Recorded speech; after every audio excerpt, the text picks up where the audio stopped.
Hello, this is John Self. I'm just recording because circumstances have caused us to record something in these circumstances. The worship service experience for this upcoming Sunday, August 30th, has been recorded. YouTube's accepted it. It's been recorded. Everything is there. But there are things, based on the fact that I'm preaching from about Moses from Exodus chapter 3, that I would love to say, rather than what I say when I'm sitting in that position, recording for many of you in the online experience, because that is the magic stand that usually occurs when you see that screen, see that background. That's what I usually do. As a part of the exponential group that I'm a part of, the exponential conference that I attended back in February and March that I went to, and I was gone for a while, and other people filled in for me while I was gone. Just finished a conference with them and reminded of how we do things. This is room 11 that I have created in my own little recording studio, and you will see so many things that are here. Papers on the wall that are taped very loosely, working on the next sermon series about truth, and all the recording things that are going on. Because we need to, as God's people, do more than react when CNN reports something. We need to be people who are proactive and speak more than when CNN gives us headlines to speak from. Very quickly, I just wanted to say that I'm aware of the headlines. I'm aware of the events in Wisconsin, and I apologize for those of you who will be watching online this Sunday, because that service has been recorded and there were lots of very specific things that were intricately put together for that service this week. And I apologize for the fact that I will not be making a direct statement about it. But when I mention Moses this Sunday and being the epitome and the example that our African American tradition run to, because he stood up for people, because he did what needed to be done eventually, know that I wish I could insert about 10 minutes in that spot in the sermon to talk about the events that have occurred that once again showed that we're a world in which sin occurs. As I was participating in the exponential conference that I've already mentioned, webinar today, as I've already mentioned, Albert Tate and Ephraim Smith, prominent African American speakers who are part of this group that I'm a part of, and the largest group in the nation, and putting churches together, revitalizing churches, spoke from their heart about what we need to do, and called to those of us who are white evangelicals to remember, as I said in the previous video, that it's not enough just to respond when CNN has a headline.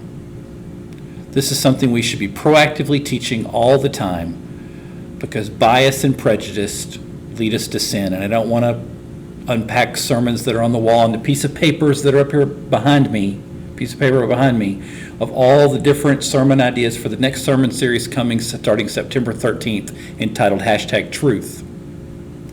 Because we live in a time where we can't figure out where the truth is.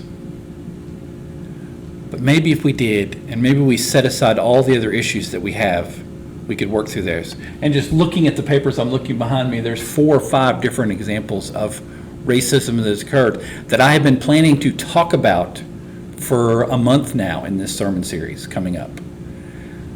I don't see the issue of racism and the very difficult time we have with people who work in law enforcement doing an almost impossible job, an almost impossible way, that if many of us were doing it, we would make worse mistakes than we see.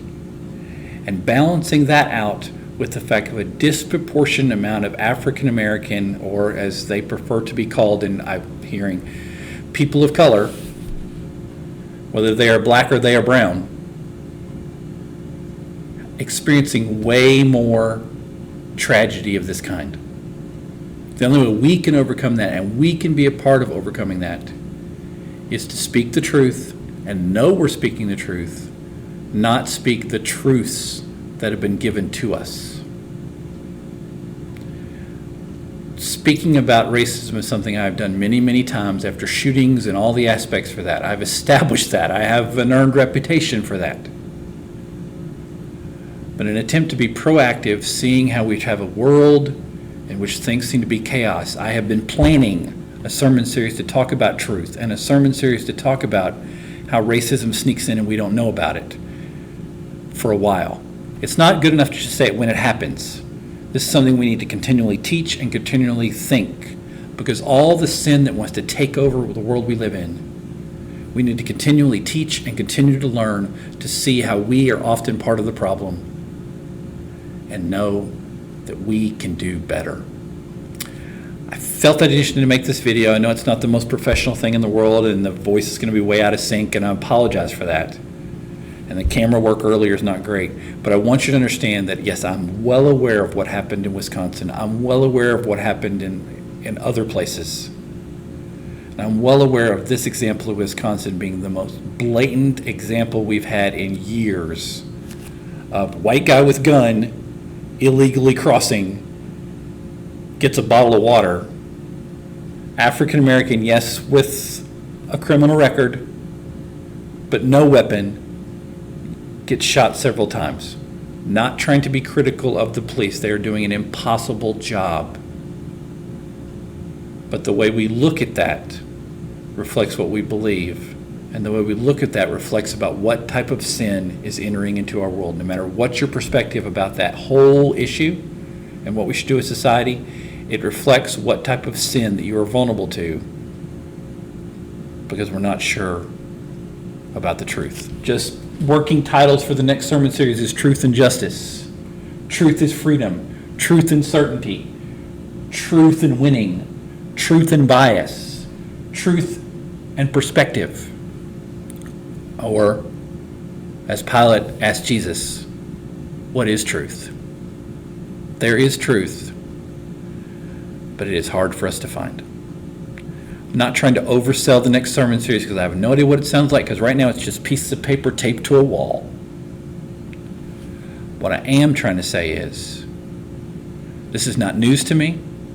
I have been preparing and trying to equip you because, as Albert Tate said today in our conference call, in our webinar, the ideas of racism, even to those of us who would be the least racist of all, the ideas of racism have been discipled into our culture, and we need to disciple them out.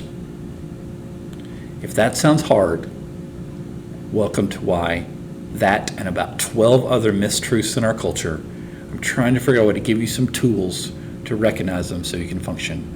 Now that I've broken all the preaching rules and over-promised for a sermon series that's not even remotely written, just understand I'm well aware of the racism that's occurred. And those of you who watch the sermon online, I'm sorry for the fact that I'm not directly addressing that.